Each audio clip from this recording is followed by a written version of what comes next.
96.9 WBZH and 101.1 WHSM, Hayward's home for real news and great conversation. Here's your daily news roundup. For Civic Media News, I'm Maddie Schaefer. Governor Tony Evers visited Wausau on Tuesday to discuss affordability issues with local leaders. Isabella Nieto reports. The roundtable at the Neighbors Place included their director, Donna Ambrose, along with B. Herr, the executive director of the Hmong American Center, Marathon County Supervisor Ann Lemmer, and others.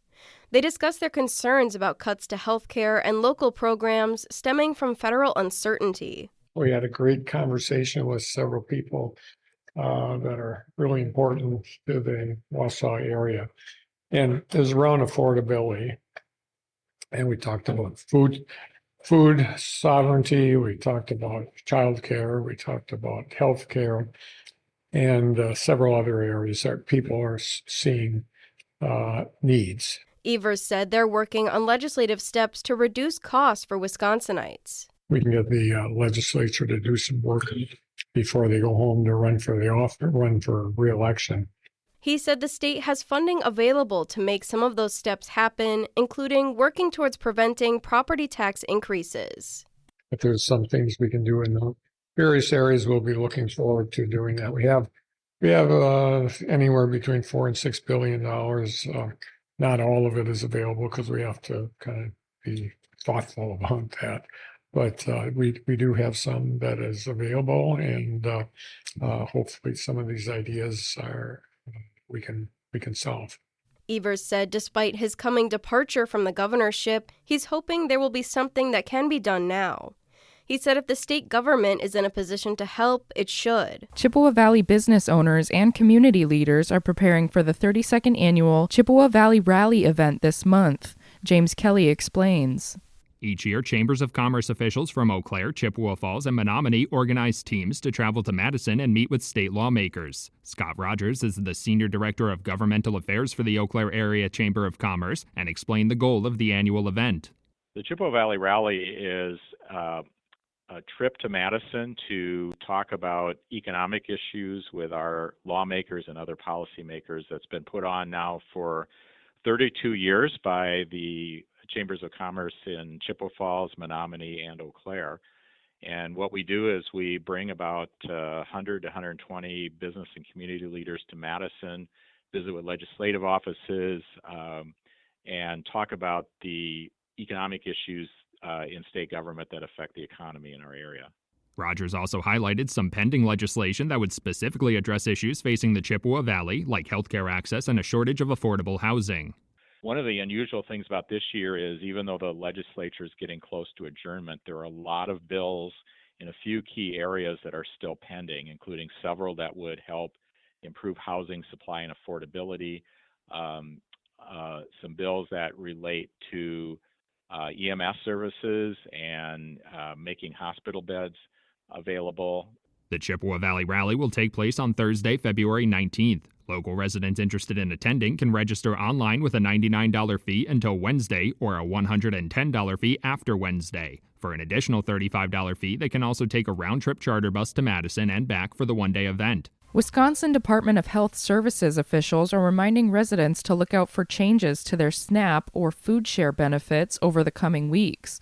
James Kelly has more. Under changes made in the One Big Beautiful Bill signed by President Donald Trump in July, new work requirements for SNAP benefits will soon go into effect. The changes require SNAP recipients to work, volunteer, or engage in job training for at least 80 hours per month in order to receive their food assistance benefits. Critics of the requirements say they add new barriers for SNAP recipients to navigate, which could cause them to lose the benefits they depend on because of confusing paperwork or other extenuating circumstances. DHS officials say the new requirements will be implemented on a rolling basis, and SNAP recipients will notice the changes the next time they renew their benefits. The changes will also force states to pay a higher portion of the administrative costs for SNAP benefits based on their fraud error rate. Wisconsin has one of the lowest error rates in the country. State lawmakers have introduced new legislation aiming to clarify some legal differences between humans and artificial intelligence. The proposed bill received consideration at a public hearing last Wednesday. If passed into law, it would ban artificial intelligence from owning property, getting married, or running a corporation. It also states that artificial intelligence cannot be held liable in court. Lawmakers say the legislation is meant to add regulatory guardrails and legally clarify that AI is not human. The Wisconsin State Legislature's Joint Committee on Finance has unanimously passed legislation for nearly $2 million to support homeless veterans in the state. The funding for the Veterans Housing and Recovery Program is meant to address the closure of Klein Hall in Chippewa Falls and its counterpart in Green Bay last year. The new grant program would award a $25 per diem payment per veteran housed to nonprofits and other organizations that provide housing and support services for veterans struggling with homelessness in the state.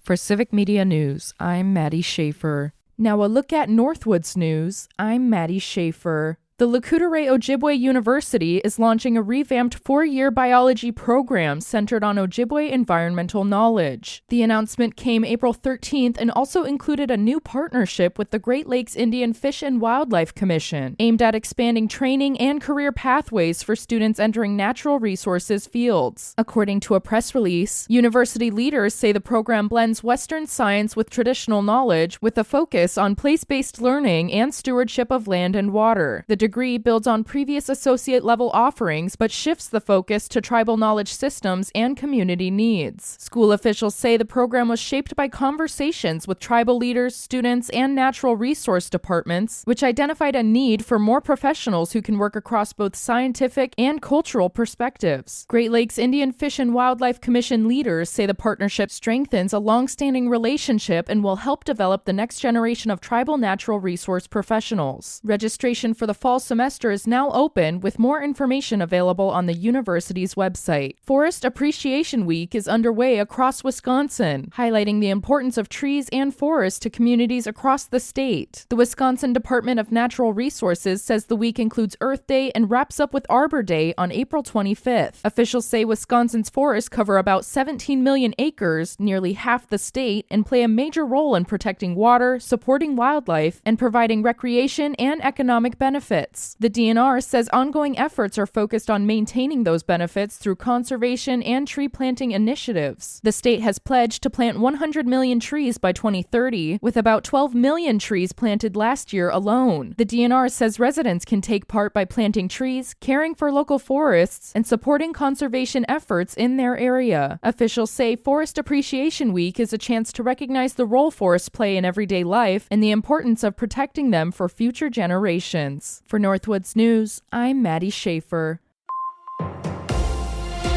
With Civic Media News, I'm Terry Miller. At least 13 tornadoes hit Wisconsin Friday as storms brought more damage, flooding, hail, and power outages across the state. The hardest hit area was Marathon County, where an EF3 tornado damaged or destroyed at least 75 homes in the village of Ringel. Officials say no one was killed or seriously hurt, but crews spent the weekend rescuing people trapped and clearing debris. Flood warnings are still up in several counties, and some communities are dealing with evacuation orders as rivers keep rising. Storm damage was also reported in parts of southern and southeast Wisconsin, including Rock, Walworth, Racine, and Waukesha counties. Further north, crews are still surveying damage in central Wisconsin and up through Oconto County. The DNR is warning that heavy rain and flooding could contaminate private wells across the state.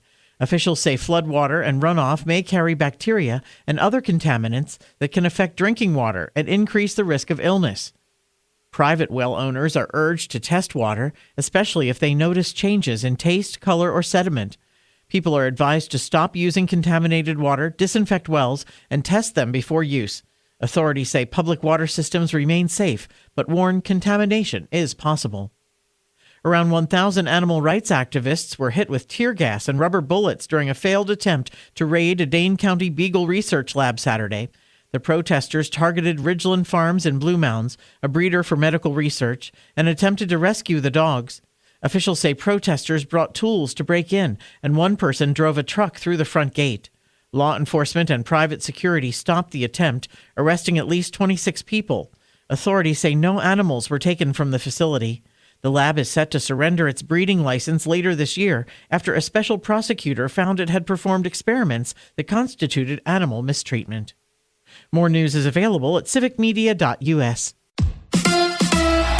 The Brewers road trip continues. Hi, I'm Mike Clemens with Sports Baseball. The Brewers have the night off and head to Detroit, where they'll face the Tigers tomorrow night. The crew left Miami with a series win, but not a sweep, losing to the Marlins Sunday 5-3. Milwaukee got off to a bad start in the first inning. A walk, an error, and then a wild pitch. Pat Murphy's evaluation of starter Jacob Mizorowski. I thought he did a nice job. He pitched 5 innings, 9 punch-outs. The leadoff walks hurt him. That's unacceptable.